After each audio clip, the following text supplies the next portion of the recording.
अजीज बच्चों, अस्सलामु अलैकुम व रहमतुल्लाहि तआला व बरकातुहू।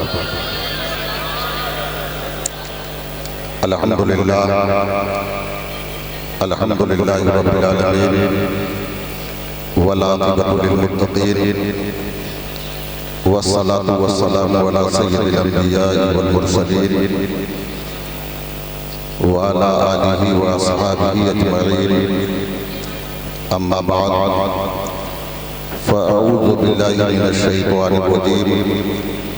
बिस्मिल्लाहिर रहमानिर रहीम। हुवल्लज़ी बअसा फ़िल उम्मिय्यीना रसूलन मिनहुम यतलू अलैहिम आयातिही व युज़क्कीहिम व युअल्लिमुहुमुल किताब वल हिकमह। सदक़ल्लाहुल अज़ीम व बल्लगना रसूलुहुन नबियुल अमीनुल करीम व नहनु अला ज़ालिका लमिनश शाहिदीन व शाकिरीन वल्हम्दुलिल्लाहि रब्बिल आलमीन। आइए इंतहाई खुलूस व मोहब्बत के साथ सरवरे कौनैन सुल्तान दारैन हुज़ूर अकरम नूरे मुजस्सम रहमत आलम सल्लल्लाहु अलैहि वसल्लम की मुक़द्दस बारगाह में दरूद व सलाम का नज़राने अक़ीदत पेश करने की सआदत व बरकत हासिल करें। पढ़ें अल्लाहुम्मा सल्ली अला सय्यिदिना व नबिय्यिना व शफ़ीअना व मौलाना मुहम्मदिन व आलिहि वसल्लम। सलातुन व सलामुन अलैका या रसूलल्लाह सल्लल्लाहु अलैहि वसल्लम।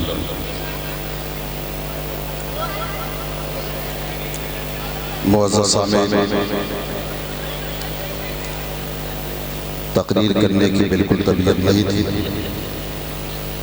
लेकिन सदर जलसा अजीज़ गिरामी मौलाना फ़ज़ैल सल्लल्लाहु ने ख्वाहिश ज़ाहिर की कि चंद मिनट मैं भी आप हज़रात के रूबरू हाज़िर हो जाऊँ। उनकी ख्वाहिश की तकमील के लिए मैं चंद मिनटों के लिए आपके सामने हाजिर हूँ। आप परेशान ना हो, बहुत मुख्तसर से गुफ्तगू होगी इंशाअल्लाह अज़्ज़ा वजल। यहाँ पे बड़े बड़े शोराए किराम मौजूद हैं, शेर व शायरी के शायकीन हैं। मैं चाहता हूँ कि चंद अशार तहत में आप हज़रात की समात के हवाले करें। मुलाहज़ा फरमाएं। शख्सियत है आपकी बहरे मानी या रसूल। शख्सियत है आपकी बहरे मानी या रसूल। बढ़ रही है दम बदम उसकी रवानी या रसूल। बढ़ रही है दम बदम उसकी रवानी या रसूल। और ये शेर शोराए किराम मुलाहज़ा फरमाएं। आपका तर्ज़े तकल्लुम देख कर सबने कहा, आपका तर्ज़े तकल्लुम देख कर सबने कहा, आपने की है ज़ुबां से दुर्फ़िशानी या रसूल। आपने की है ज़ुबां से दुर्फ़िशानी या रसूल। और आपको अल्लाह ने बख्शा शरफ दीदार। काफिया काबिल तवज्जो है। आपको अल्लाह ने बख्शा शरफ दीदार। आपसे बोला नहीं वो लन तरानी या आपसे बोला नहीं वो लन तरानी या मज़हरे ज़ाते खुदा वो क्यों न समझे आप। मज़हरे ज़ाते खुदा वो क्यों न समझे आपको, जिसने पढ़ ली है हदीसे मरआनी या रसूल। जिसने पढ़ ली है हदीसे मरआनी या रसूल। और कहते हैं संसार के सारे भिखारी और शाह। कहते हैं संसार के सारे भिखारी और शाह है दूजा दानी या रसूल, आपसा कोई नहीं है दूजा दानी या रसूल। और आपकी करता रहे अकरम गुलामी रोज़ो शब, आपकी करता रहे अकरम गुलामी रोज़ो शब, हो इसी में सर्फ इसकी जिंदगानी या रसूल, हो इसी में सर्फ इसकी जिंदगानी या रसूल। मुअज़्ज़ज़ सामीन, देखिए ये मिलादे मुस्तफ़ा सल्लल्लाहु अलैहि वसल्लम की महफिल है, तो मैं चाहता हूँ कि मिलादे रसूल की बरकतों के हवाले से कुछ बातें गोश गुजार करता हूँ। देखिए दुनिया में बड़े बड़े मुजतहिद हैं, बड़े बड़े दावत व तबलीग का काम करने वाले हैं। हज़रत आदम अलैहिस्सलाम से लेकर जनाबे ईसा रूहुल्लाह अलैहिस्सलाम तक सारे अंबिया किराम ने दावत व तबलीग का काम किया, इस्लाह का काम किया, समाज में सुधार का काम किया, मुआशरे को पाकीज़ा बनाने का काम किया। अल्लाह के रसूल सल्लल्लाहु अलैहि वसल्लम भी नबी आखिर ज़मां सल्लल्लाहु अलैहि वसल्लम बनकर तशरीफ लाए और आपने भी दुनिया के अंदर इस्लाह व तबलीग का काम किया और आपने बहुत बड़े पैमाने पर इस्लाह का काम किया, बहुत बड़े पैमाने पर समाज को सुधारने का काम किया। मैं यहाँ तक कहता हूँ कि दुनिया के अंदर जितने मुस्लिहीन आए और उन्होंने जो इस्लाह का काम किया, सारे मुस्लिहीन ने मिलकर जो इस्लाह का काम किया है, हमारे आका ने कदे तन्हा वो काम किया है, बल्कि हमारे आका ने उनसे बढ़कर इस्लाह का काम किया है। आका ने किस तरह का इस्लाही काम किया है, इसे समझने के लिए आपको दुनिया की तारीख देखनी पड़ेगी और ख़ास तौर से आपको अरब की तारीख पर नजर डालनी पड़ेगी। अरब के अंदर किस तरह का माहौल था आपसे पोशीदा नहीं है। उलमाए किराम से आप सुनते रहते हैं कि अरब की धरती पर बेटियों को जिंदा दरगोर कर दिया जाता था।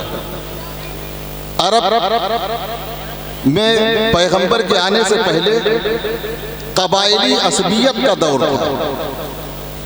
हर कबीला अपने को दूसरे कबीले से बेहतर समझता था। अरब के अंदर जितने कबीले थे वो सारे कबीले खुद को दूसरे कबीलों से बेहतर साबित करने की कोशिश करते थे और वहां पे बाज़ाब्ता स्टेज सजाया जाता था। हर कबीले के लोगों को दावत दी जाती थी, हर कबीले के लोगों को बुलाया जाता था, हर कबीले के लोग स्टेज पर खड़े होकर अपने अपने कबीले की बड़ाई जाहिर करते थे। हमारे बाप ने ये कारनामा अंजाम दिया, हमारे दादा ने ये काम किया, हमारे परदादा ने ये काम किया। अरब वालों की तलवारें इंसानों का खून चूसने के लिए, इंसानों का लहू चाटने के लिए हर वक्त म्यान से बाहर रहती थी। पैगंबर इस्लाम सल्लल्लाहु अलैहि वसल्लम जब इस रुए ज़मीन पर तशरीफ लाए तो आपने 23 साल तक इस्लाह व तबलीग का काम किया, सिर्फ 23 साल तक।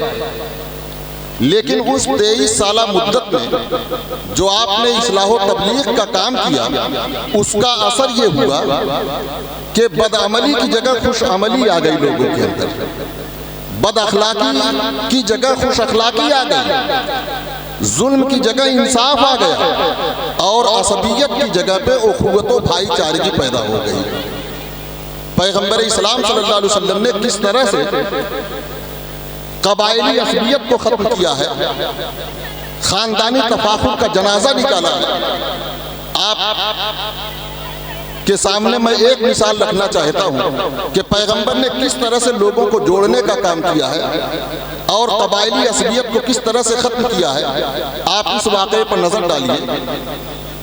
खाने काबा की इमारत अल्लाह के रसूल सल्लल्लाहु अलैहि वसल्लम के ज़माने में जब आपने नबूवत और रिसालत का ऐलान नहीं किया था, बोसीदा हो गई थी, निहायत खस्ता हो गई थी। लोगों ने खाने काबा की अस्सिरे नौ तामीर की, खाने काबा को फिर से बनाया लोगों ने। आपको ये भी मालूम होगा कि खाने काबा में एक पत्थर है जिस पत्थर का नाम हजरे अस्वद है, काला पत्थर है। जब दीवार वहां तक पहुंच गई जहां हजरे अस्वद को नस्ब होना था, तो अरब के सारे कबीलों में जंग छिड़ गई। सारे कबीले ये चाहते थे कि हजरे अस्वद हमारा कबीला नस्ब करे। हर कबीले की ये ख्वाहिश थी कि हजरे अस्वद को हमारा कबीला नस्ब करे। नौबत यहाँ तक आ गई कि तलवारें निकल आई, खून रेजी की नौबत आ गई। बिलाखिर उन लोगों ने यह फैसला किया कि हम लोग आपस में जंग न करें, आपस में एक दूसरे की खून रेजी न करें। ऐसा करते हैं कि कल जो खाने काबा में, हरमे काबा में सबसे पहले आ जाए और वो जो फैसला कर दे उसकी बात तस्लीम कर ली जाए, उसकी बात मान ली जाए। लोग इस पर तैयार हो गए। जब सुबह हुई तो अल्लाह की शान, सबसे पहले जो शख्सियत हरमे काबा में दाखिल हुई वो शख्सियत हमारे और आपके आका जनाब मोहम्मद रसूलुल्लाह सल्लल्लाहु अलैहि वसल्लम की थी। लोगों ने उन्हें देखते ही कहना शुरू कर दिया कि इनसे बड़ा अमीन पूरे अरब की सरजमीन में नहीं है, इनसे बड़ा सादिक, इनसे बड़ा नेक इंसान पूरे अरब में कोई नहीं है। ये जो फैसला कर देंगे इनका फैसला तस्लीम कर लिया जाएगा, ये जो फैसला करेंगे वो फैसला मान लिया जाएगा। अब देखिए पैगंबर ने कैसा फैसला किया और कबायली असबियत को किस तरह से आपने खत्म किया। आपने लोगों से फरमाया कि एक चादर लाओ, लोग चादर लाए। आपने हजरे अस्वद को चादर पे रख दिया और फरमाया कि हर कबीले का एक एक आदमी आ जाए और चादर को पकड़ के वहां ले चले जहां हजरे अस्वद को नस्ब होना है। सारे कबीले के लोग चादर को पकड़ के वहां ले गए जहां हजरे अस्वद को नस्ब होना था। पैगंबर इस्लाम सल्लल्लाहु अलैहि वसल्लम ने फरमाया कि अब तुम लोग मुझे अपना वकील बना दो। बस चंद मिनट की बात है, आप सुन लें, उसके बाद मेरी गुफ्तगू खत्म हो जाएगी, सलातो सलाम हो जाएगा। पैगंबर ने फरमाया कि तुम लोग मुझको अपना वकील बना दो। लोगों ने पैगंबर को अपना वकील बना दिया। पैगंबर इस्लाम सल्लल्लाहु अलैहि वसल्लम ने अपने हाथों से हजरे अस्वद को उसकी जगह पे नस्ब कर दिया और आपने फरमाया कि लोगों, तुम लोगों ने मुझको अपना वकील बनाया है और जानते हो कि वकील का काम अपना काम नहीं होता, वकील का काम मुवक्किल का काम होता है। वकील जो कुछ करता है वो मुवक्किल का काम समझा जाता है। तो हजरे अस्वद का नस्ब करना, मेरा नस्ब करना, ये मेरा नस्ब करना नहीं है, बल्कि तुम सारे लोगों का नस्ब करना है। तुम लोगों ने हजरे अस्वद को नस्ब किया है। अजीज़ान मिल्लत इस्लामिया, देखा आपने किस तरह से पैगंबर इस्लाम सल्लल्लाहु अलैहि वसल्लम ने कबायली असलियत का जनाजा निकाला और कैसे आपने अरब के कबीलों को खून रेजी से बचाया। ये पैगंबर इस्लाम सल्लल्लाहु अलैहि वसल्लम का कारनामा था। एक बात यहाँ पे और अर्ज करना चाहूँगा, पैगंबर इस्लाम सल्लल्लाहु अलैहि वसल्लम ने औरतों के हुकूक के सिलसिले में कितना बड़ा कारनामा अंजाम दिया है, उसे भी दुनिया के सामने लाने की ज़रूरत है। क्योंकि आज के ज़माने में देखा जा रहा है कि लोग पैगंबर इस्लाम सल्लल्लाहु अलैहि वसल्लम की ज़ात पर औरतों के हवाले से हमला कर रहे हैं। औरतों को लेकर पैगंबर इस्लाम सल्लल्लाहु अलैहि वसल्लम को बदनाम करने की कोशिश कर रहे हैं और वो ये कह रहे हैं कि इस्लाम ने औरतों को हुकूक नहीं दिए हैं, इस्लाम ने औरतों पर बड़ी ज़्यादती की है। मैं पैगंबर इस्लाम सल्लल्लाहु अलैहि वसल्लम की सवाने से, आपकी सीरत से ये साबित करना चाहूँगा कि पैगंबर इस्लाम सल्लल्लाहु अलैहि वसल्लम ने औरतों के हुकूक के सिलसिले में जो कारनामा अंजाम दिया है, पूरी दुनिया में वैसा कारनामा किसी ने अंजाम नहीं दिया है। पैगंबर ने औरतों के बारे में क्या फरमाया? आपने फरमाया खैरुकुम खैरुकुम ले अहली व अना खैरुकुम ले अहली। आपने फरमाया क्या है लोगों, तुम में सबसे अच्छा इंसान वो है जो अपने अहलो अयाल के लिए अच्छा हो। तुम में सबसे अच्छा इंसान वो है जो अपनी बीवी के लिए अच्छा है, जो अपने बच्चों के लिए अच्छा है, अपने परिवार के लिए अच्छा है। पैगंबर इस्लाम सल्लल्लाहु अलैहि वसल्लम ने फरमाया कि तुम में सबसे अच्छा इंसान वो है जो अपनी बीवी बच्चों के लिए अच्छा है। एक बात यहाँ पे और काबिले तवज्जो है, आप इसको भी ज़हन नशी कर लें कि अगर समाज में आपकी बहुत ज़्यादा इज्जत है, समाज में आपकी बहुत ज़्यादा कदर कीमत है, लेकिन घर में आपकी कोई इज्जत नहीं है, आपकी बीवी आपकी कोई कदर नहीं कर रही है, आपकी बीवी आपको बदखुल्क समझ रही है, आपकी बीवी आपको बदकिरदार समझ रही है, आपके बच्चे आपको सख्त मिजाज जान रहे हैं, तो याद रखिएगा कि आप अजीम इंसान नहीं कहला सकते। अगर घर के अंदर आपकी इज्जत नहीं है तो आप अजीम इंसान नहीं बन सकते। घर वाले अगर आपकी फजीलत की गवाही देंगे, आपकी असमत की गवाही देंगे, तभी आप अजीम इंसान समझे जाएंगे।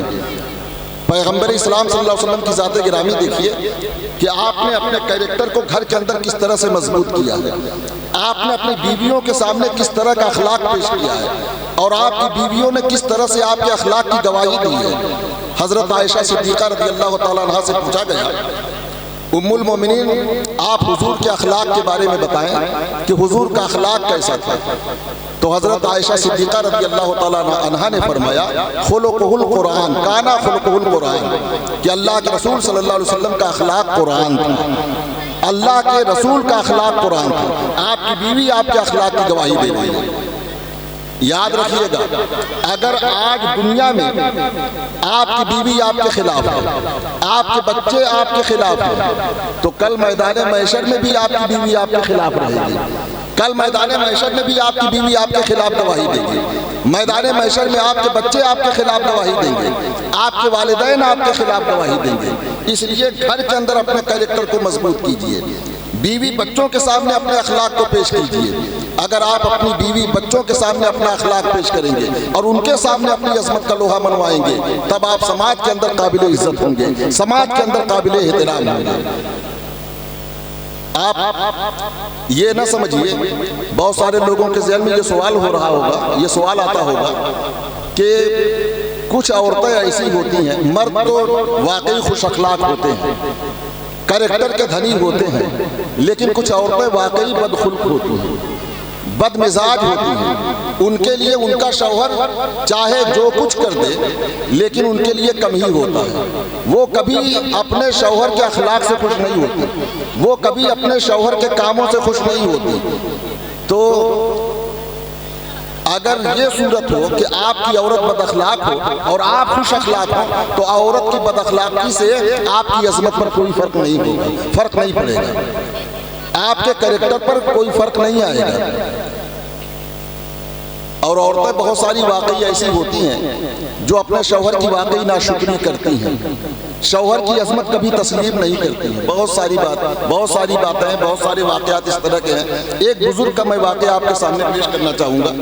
ये चुटकुला नहीं है, हकीकत और सदाकत पर मबनी वाक़या है। आप इसको सुनिए और देखिए कि बाज़ औरतें किस कदर नाक़िसुल अक्ल होती हैं और किस कदर सख्त मिजाज होती हैं।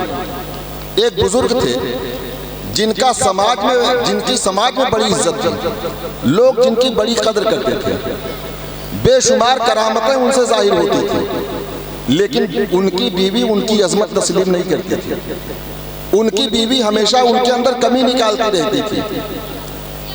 एक दफा वो बुजुर्ग बाहर से घर के अंदर दाखिल हुए तो उनकी औरत ने तंजिया कहा कि बहुत बड़े बुजुर्ग बनते फिरते हो, आज मैंने एक बुजुर्ग को अपनी आंखों से देखा है। तो बुजुर्ग शौहर ने कहा कि क्या देखा है, कहाँ देखा है? कहा अपने घर के ऊपर देखा है, फिजा में देखा है, हवा में देखा है। कहा कैसा देखा है? कहा मैंने उस बुजुर्ग को उड़ते हुए देखा है, मैंने उन्हें उड़ते हुए देखा है। बुजुर्ग तो वो थे जो हवा में उड़ रहे थे, तुम अपनी बुजुर्गी की बड़ी डींगे मारते हो, लेकिन कभी इस तरह की कोई करामत दिखलाते नहीं हो। तो बुजुर्ग ने कहा कि जिसको तुमने उड़ते हुए देखा है वो कोई दूसरा नहीं बल्कि तुम्हारा शौहर ही था, वो मैं ही था। तो बीवी ने कहा कि अच्छा तुम थे, तभी टेढ़े टेढ़े उड़ रहे थे, तभी टेढ़े टेढ़े उड़ रहे थे। तो हजरात कहने का मतलब यह है कि कुछ औरतें इस कदर बदमिजाज होती हैं जो कभी शौहरों की अजमत तस्लीम नहीं कर सकती, तस्लीम नहीं करती।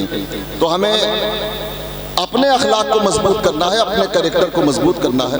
हालांकि बातें बहुत सारी हैं कहने को, लेकिन अब चूंकि वक्त बहुत ज़्यादा हो गया है और लोगों के सुनने का मूड भी नहीं है, इसलिए मैं अपनी गुफ्तगू को यहीं पे ख़त्म करता हूँ और अल्लाह रब्बुल इज़्ज़त की बारगाह में दुआ गो हूँ कि अल्लाह तबारक व तआला इस महफिल पाक को अपनी बारगाह में कबूल फरमाए और इस जलसे में जिन लोगों ने जिस तरह से भी ताउन पेश किया है, अल्लाह तबारक व तआला उनके ताउन को कबूल फरमाए। आमीन व आखिर दवाना अनिल हम्दुलिल्लाहि रब्बिल आलमीन।